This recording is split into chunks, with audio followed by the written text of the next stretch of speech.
A camping tremor isn't the ant's only paralysis demon. ANTS is an assassin who also murks anything ant for a living. Like the ant lion, that involves administering tissue-melting toxins and then slurping the life out of it. But they don't just toss out the used and abused.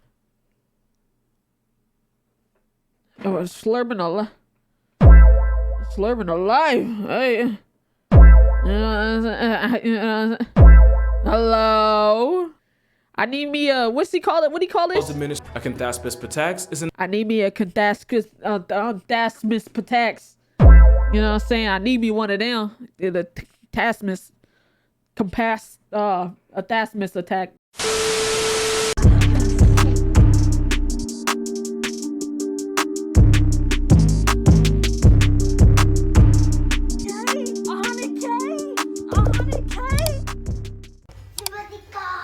We got Casual Geographic, the traumatizing reality of being an ant. Ants are crazy. So let's check this out though. Let's check this out. No. life. No. Kind of sucks. Don't get me wrong, the gift of life is a beautiful thing and all that, but then again, none of us really asked to be here, and then one day you gain consciousness, minor character development followed, and before you could blink twice, you got student loans, a job, and taxes. All that aside though, we actually have it pretty good. I mean, we could be ants, because in the game of life, ants have some of the most creatively cruel game overs of any animal. To be fair, ants do have a lot going for them. They take Hey, I ain't gonna lie. Ants do be getting like, bro, they get jumped. They get left behind by their colonies for the better of the colony. They be getting pieced up, like, and like, it's kind of crazy. An ant's life, for real. The whole strength in numbers thing and put it on steroids, resulting in a eusocial insect able to weaponize its community to take down threats hundreds of times its size, like an angry Twitter mob. The all-for-one mentality is how ants have managed to stay in the game for well over 100 million years, with today over 12,000 flavors of them seasoning virtually every part of the earth that isn't Antarctica. The problem with being so ancient is that your neighbors have had that much time to evolve around your existence, which often involves using the ants' own habits and traits against them, and trust me, you're gonna see just how ridiculous some animals got with it. Plenty of animals' grocery lists have ants on it. It'd be virtually impossible to list all of them, but here are some of the most memorable for us and traumatizing for the ants. For example, this is an ant graveyard, and most ants don't find out till it's too late. That's because the ant line is the equivalent of a Call of Duty camper that digs a funnel-shaped crater in the sand and then hides in the center of it, completely invisible to the rest of the world. All it takes is one ant to step into the death trap to get sent sliding into the center. And with the shifting sands and the ant line tracking the ant through vibrations and actively flicking up sand, the harder the ant tries to struggle, the further it slides into the pit. What kind of, wait a minute. What kind of diabolical ass fucking bugs is these? Bro, he's legit throwing sand up to unbalance the ant for it to come. Bro, huh? Sophisticated ass bugs. Directly into the snare trap jaws. And considering some ant lions can spend years in a stakeout, once they do grab the ant, they waste little time injecting it with venom to paralyze it, along with enzymes to digest it from the literal inside out. Which is when the ant gets its actual life essence sucked from it by the ant lion drinking its liquefied insides. And once the ant serves no further purpose, the ant lion yeets the violated corpse out the trap like an empty Capri Sun and then goes back into its homicide hovel to wait to feed on the next ant's mistake. Bro just literally threw him and he was like, all right, I'm done with this one. On to the next. And if that process sounds familiar, it's cause this is bar for bar what the Sarlacc pit from Star Wars was inspired by. The worst part is, even if the ant manages to struggle up one side of the pit, real-life Jabba will throw up sand from the center, causing the sand around it to collapse, along with the meal prep with it. A camping tremor isn't the ant's only paralysis demon. ANTS is an assassin bug that also murks anything ant for a living. Like the ant lion, that involves administering tissue-melting toxins and then slurping the life out of it. But they don't just toss out the used and abused. Oh, slurping a life. Hey. Hello. I need me a, what's he call it? What do you call this? I need me a Dasmus Patax. You know what I'm saying? I need me one of them. The Tasmus compass a Dasmus attack. Yeah, I need one of them. An assassin bug that also murks anything ant for a living. Like the ant lion, that involves administering tissue-melting toxins and then slurping the life out of it. But they don't just toss out the used and abused ant carcass when they're done. The nymph gathers the soul-evacuated bodies of its victims and then wears it like a jacket. Oh God. Oh my God. Oh my God. That is gross. He said I'm gonna have a stroke if you read that again. That's when they're done. The Nigga. nymph gathers the soul-evacuated bodies of whoa. its victims and then wears it like a jacket. This corpse coat helps the assassin bug carry on its ant onslaught while camouflaging it so it too doesn't get put on a t-shirt. This is the first example of what I said about animals using the ant's habits against them. The spiders that the nymph normally would have to worry about also don't want smoke with an angry ant mafia. So scientists believe that cosplaying as an ant army keeps the underage assassin bug alive long enough to reach its adult form, when they don't need a carcass scarf to survive. But it also means that an ant's entire existence can really come down to being a part of some assassin's ensemble. I only listed 2. It gets so much worse. Oh my Forward God. flies are one of the biggest obstacles to an ant's pursuit of happiness, to the point where the United States tried to weaponize the flies against them. The nightmare starts Really? when a forward fly, which can be easily mistaken for a fruit fly, penetrates the thorax of the ant and then leaves behind an egg and then just takes off like only a destructive deadbeat can. Oh my This God. doesn't kill the ant, but the events that follow make it wish it did. Because once the egg hatches, it migrates to the ant's head where it begins eating it from the inside. The victimized ant is alive for all this, but seemingly goes into a catatonic state. After a couple weeks, we're basically talking about a zombie ant getting its vessel carjacked by the fly larva. That's not hyperbole. The larva devours the ant's brain in its last chance of free will and then forces the self-imprisoned ant to just wander around aimlessly. Eventually, the larva manages to guide the ant to its ideal nursery grounds, that being some leaf litter or a crack in the soil. And in its final act, and after weeks of pretty much being locked in the sunken place, the ant's head literally divorces the rest of its body as the felony fly larva spits out enzymes that destroy the very membranes keeping the head and body together. It spends a Oh my God. Oh my God. Oh my God. That has to be. Oh my God. Bro. Jesus. Oh my God. little more time using the disembodied head as a crib before it pupates and crawls out the long past tense ant's mouth. It's a fate that would violate the Geneva Convention, but since insects have very little rights, the United States have been trying to use forward flies in the fight against fire ants. Fire ants that were accidentally Ubered into the American Southwest in the 1930s from Brazil and have proceeded to spread worse than a TikTok trend. So scientists have imported forward flies as the most brutal form of population control for the fire ants that really didn't ask to be here in the first place. And apparently, the flies only subtract a small portion of the fire ants, but the threat of them drastically disrupts the colony's activities and forces them to retreat underground. To be fair, you'd be a whole lot less productive if you witnessed your neighbor's head fall off and a whole alien crawl out. Oh my On one God, hand, bro, they have footage. They have footage. They have footage of it coming out of its head. Oh Lord, oh wait. They have footage. Oh my God. weaponizing flies is probably less destructive than mass-for-breathing pesticides like DDT. But on the other, playing God with a mind-controlling Bro, its heads are just clean off. brain-eating parasite can't possibly have a good ending. But either way, it's another example of an animal that's tailored its entire existence around griefing ants. And it's not the only fly that's learned how to hoe ants for a living. Ants do this thing where they actually, hold on a second. Okay. Trigger warning. What is this? What is that? What is that? What's that? What's this? What's this? I gotta look it up. I'm not, because what the fuck is it? Hold on. What is this? EMET. Oh, phobia. What's this? The fear of vomiting. Oh God. Chat, I don't have a fear of vomiting. However, if I see throw up, I will throw up. Chat, I'm scared. Is it like bad? Is it? Okay, we're good. Ants often do this thing where they'll feed another ant by regurgitating into the mouth of the receiver. Oh yeah, it's nasty, but not only are they sharing food, but ants like carpenter ants transfer Oh, we can't see it. We're good. proteins that help boost disease resistance and overall colony immunity. Enter the flies. We're good. We're fine. It didn't show it. As long as it's not showing someone if I see someone throwing up, it's raps. One species of South African fly figured out the signal one ant will use on its donor to initiate the food transfer. So the flies come in and use the signal touching the mouth region of the ant to force it to give up its food. And as smart as they allegedly are, the ants aren't smart. What kind of op shit is this? Nigga learned their signals to steal the food out the ants' mouths. What the fuck? Yo, nah, nature be wildin'. I ain't gonna lie. Nature. You telling me a fly learned ant signals to steal food out that nigga mouth when he's trying to, bro? Huh?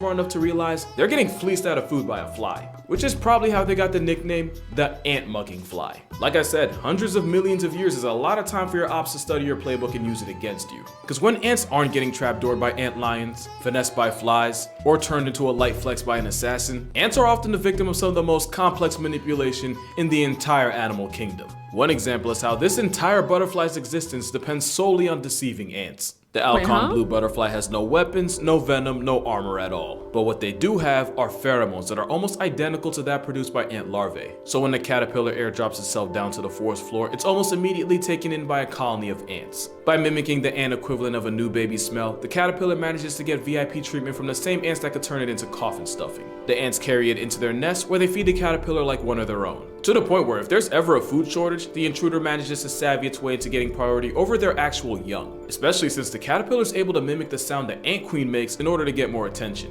And I get that it took millions of years of trial and error to get it right. Yo, I ain't gonna lie. I love these videos because we learn so fucking much, but that is insane. You have a literal caterpillar that mimics a whole colony of ants babies. Just a Finessa of the year. Finessa. That nigga is a scammer. This nigga get away with the PPP loan every single time, bro. That is a Finessa. Scammer. And like, they don't even see it coming, bro. Bruh. That is some wild commitment. The Alcon maintains the fraud for 2 years until 2 years? Oh my God. They feed. Oh. You know, bro. You know how mad I would be if I got finessed for 2 years? Boy. And they keep up the deceit for 2 years.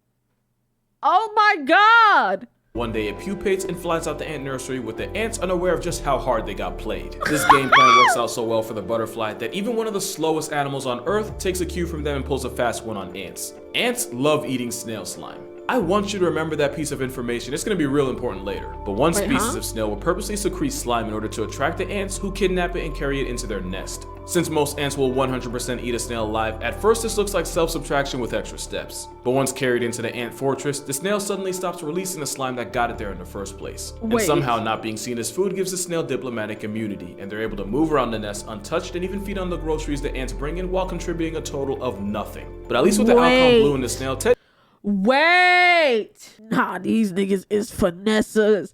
Bro, that's what niggas learn the game from. He said, all I need y'all to do is bring me there. He said, I had the idea, I just needed the platform. Bro, had the man bring you in there. That's enough secretion. Let me eat on what y'all brought in here though. Nigga, a munch.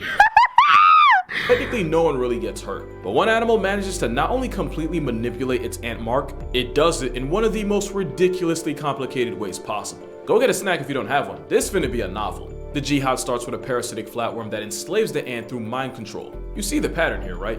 Completely against its will, the ant is forced by the flatworm shacking up in its brain to climb up a flower or stem and clamp its jaws around the tip of the stem where it can wait for up to 2 months. Wait for what exactly? Basically for an animal that eats grass to come in and take the zombie ant with it. End of the road for the ant, but the parasite manages to make its way into the liver of its new host, which is probably why the flatworm is called the liver fluke. And if you think getting lodged inside a cow's liver is bro, it doesn't need to go back. It doesn't need to go back. Once it's in its main area in the liver of a cow, it's cool. The shit just parasites and mind controls an ant to be bait. Like, yo, I just need you to go and stand here for 2 months until a cow come around and eat this, and then we good. I don't even need you no more. Turns the ants into bait. Oh my God.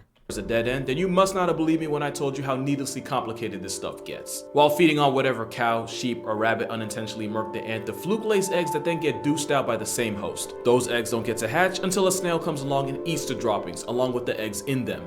And it's while getting taxied by host number 3 that the eggs hatch and proceed to irritate the snail to the point where they get ejected, along with a good amount of snail slime. You remember what I said about... Oh, nah, these niggas is geniuses. Bro, it goes into the liver of an animal. The animal then poops it out. And once it gets pooped out, it gets eaten by a snail. Once it gets eaten by a snail, it irritates the snail, so it gets out of the shell and makes the secretion just enough to get brought back into the ant colony. And bro, what? Bro, facts. These niggas are the bro. These niggas got better plans to terrorize the world than the Joker. Bro, their shit is as complicated as the fucking Riddler, bro. What the actual shit? These the type of supervillains that don't explain their plan before this shit goes down. They just do that shit and it works every single time. What am I, bro? Huh? Snail snot and who likes to eat it. And it's once an ant feeds on the contaminated, parasite-loaded goop that this vicious cycle restarts itself. Oh my God. Pretty much the liver fluke's life cycle looks more like a Family Guy cutaway. But instead of Meg, the biggest casualty in all of this is an ant that thought it scored an easy meal, but instead gets turned into an easy lick. And I know what you're thinking. Oh my God. And yes, there's a fungus that does the exact same thing. Wait, ants a live through fungus? The Last of Us firsthand when a cordyceps fungus infects an ant, robs it of its life choices, and then forces its new vessel to climb up high enough until it makes it clamp its vice grip jaws around a stem, and then it just stands there waiting for the sweet release of perma-sleep. And once the ant becomes a was, its withered body becomes ground zero as the fungus proceeds to explode out of it, with the fruiting body growing out of the decommissioned. These niggas, oh, what the fuck? Yo, chat, I ain't gonna lie, this is one of the wildest animal videos we've ever watched. It literally, oh my God. Ant's head, and from there it spits out spores in order to continue the cycle of completely desecrating the ant's way of life. So as you can see, there are many obstacles to an ant's very existence. Taxes don't seem too bad now, huh? But by far the biggest threat to ant survival are other ants. Hey, psst. I'm not one to gossip, but I heard you wasn't following me on Twitter and Instagram, and you wasn't updated when I wasn't able to post on YouTube, and you thought I was gone. So follow me on Twitter and Instagram. It's that simple. Enjoy the rest of the vid. Ants regularly commit acts of war against other colonies, and the outcome is just as horrific as you'd think. Apart from the mass slaughterings, ants regularly participate in slavery. What? When ants like the red formica raid enemy nests, it's not enough for them to red rum any adults that try to slow them down. They'll make off with as much of the victim colony's larvae as possible. In a season, they can abduct thousands. Back at the kidnapper's home base, the stolen children are born with no way of knowing how they got there and are conditioned to serve the colony that massacred their family. The kidnapped are made to do tasks such as maintain the nest, go out and search for food, and even look after the next generation of baby snatchers. They'll even do that weird food transfer. Look at the next generation of baby snatchers. I got snatched. You raised me to watch the little motherfuckers that's gonna snatch the next generation of babies? Bruh. Yo, wait. Skull, please. Nigga said, I thought Lincoln abolished it. Shut the fuck up. As for vomiting thing I told you about to feed their own captors. But don't think for a second that the kidnappers get off scot-free. Eventually, the enslaved turn on their kidnappers by hitting them where it hurts the most. A good number of the slave maker ant pupae get murked by the same slave workers that were supposed to be looking after them. This get-back can delete more than half the colony's children before they finish the pupal stage and become adults. And in some cases, up to 2/3 of the slavers' offspring get relieved from life. I've made this joke before, but that's Django Unchained levels of get back, which is why another ant figured out a safer way of griefing their ops. The Solenopsis daguerre of South America is another parasite whose queen will infiltrate the nest of, for example, red fire ants. And instead of immediately turning the queen into a hashtag, the parasite instead steals the food intended for her, which pretty much kills the actual queen slowly. And while that's happening, the parasite queen starts spawning eggs, which the workers unknowingly take care of. And once her children are developed and ready— Did Shorty just scoot the— Wait a minute. She's releasing her eggs and then just scooting it just a little closer to her op eggs. She literally just released the eggs and scooted the bitches over. Like, oh yeah, take care of these two. Look! The queen starts spawning eggs, which the workers unknowingly take care of. And once her children are— These was already here. Yo, this has to be one of the craziest animal videos we've ever seen. They fly off like a virus to infect even more colonies. The Solenopsis is such a menace that, just like with forward flies, this parasite has been used to nerf the red fire ants that have become invasive in some places. And at this point, it's pretty clear that the ant's entire purpose is to serve the colony and by extension the queen. This means that some ants have essentially sold their souls for the ant kingdom's best interests. Soldier ants are so geared for war and nothing else that they physically can't feed themselves, and without worker ants to mama bird them, they'd starve. The cephalotes spent evolution points on a head wide enough to block entrances to their nest from intruders. Pretty dope until you realize their entire life's purpose comes down to just being a living door. All this to protect— Oh my god, bro. Yo, nah, ants really be going through it, bro. What the fuck?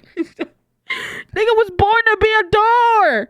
Oh my God. The queen who would 100% throw her colony under the bus if it benefits her. That's not speaking hypothetically either. Queen ants have been known to backdoor their own colony. Many ant colonies have more than one queen, which on paper should be a good thing since more queens means more workers means better chance for the colony to prosper. The problem is the small but very real chance that the workers turn on the extra queens and take them out of power. Permanently. Queen ants seem to know this, so sometimes they'll try to be slick and purposely produce less eggs so that they can save their energy fighting off any disobedient subordinates if it ever gets to that point. The caveat is producing less eggs and therefore less workers actually hurts the colony overall, even if it helps the one queen. The problem is the workers know it, and they can sense how fertile a queen is based on chemicals. So if the worker ants suspect that one of the queens is holding out on them, it's curtains for her. Ant politics. So shorty is reducing the amount of legs she lay. Eggs, bro. What? So y'all be killing the queens for no reason. And the queen was like, alright, let me save my energy by not producing the eggs. But now that you're not producing the eggs, the ants see you not doing what you're supposed to do, and they off your top anyway. Yo, this shit is so savage. This shit is so savage. Politics means if the ant queen gets too selfish, she gets executed. But become too much of a team player with other queens in power, and the queen ant becomes completely defenseless in the case of a mutiny, since the process of making so many eggs means she doesn't have any energy left to defend herself. But no ant pays a higher price for being a team player than a species found in Southeast Asia. These ants don't have huge mandibles or stingers, but when their colony is under attack, then you see exactly why they were named Colobopsis explodens. They have huge glands under their abdomen, and as a last resort, they'll force the glands to burst and cause themselves to explode. This act of self-subtraction coats the enemy in this toxic, sticky, glue-like gunk that traps the attackers while also poisoning them. The ants kamikaze themselves, but they do it for the good of the colony. And this isn't even the only way ants will voluntarily cross themselves off the census. There's a species of Brazilian ant that'll seal the entrance to their nest every night to keep possible threats out. The problem is, they use actual living ants to close the entrance from the outside. And with no way to get back in, a few brave worker ants spend the night outside the safety of the nest, and become past tense by the time the nest is opened again in the morning. But at least when these ants sign their own obituary, it's by choice and for a purpose. There is no choice or purpose to what's happening here. Two things to know about army ants. Number one, they're nomads. They don't make a permanent settled down nest and are constantly on the move. Number two is that army ants are essentially blind and rely on pheromones to get around. An ant mill like this happens when a small party of ants gets separated from the rest of the foraging group, and while lost they begin to start following each other. And with no way of knowing they're going in an endless circle, you see exactly why this has been called the death spiral. They just keep going until they eventually pass tense to pure exhaustion. And out of all the disturbing ways ants get logged out of life, this might be the worst one. Mindlessly marching in a circle, blindly following the guy in front of you until your number eventually gets called. Yeah, it's the worst one because for some people, it's the most relatable. And on that note, that's gonna do it for this video. Oh my Make sure you God. go outside and do something you wouldn't normally do. Break out of the rut any chance you can. Because the thing about a death spiral is, you may not realize you're in it until it's too late. See ya on the next one. Bruh. I ain't gonna lie. That right there was one of the most savage animal videos we've ever seen on the channel. Good freaking Lord. Hey, thank God I'm not no fucking ant. I'll tell you that much. Jesus. W video though from Casual Geographic, you know what I'm saying? Knows how to, you know what I'm saying? Knows how to get you wrapped in, you feel me?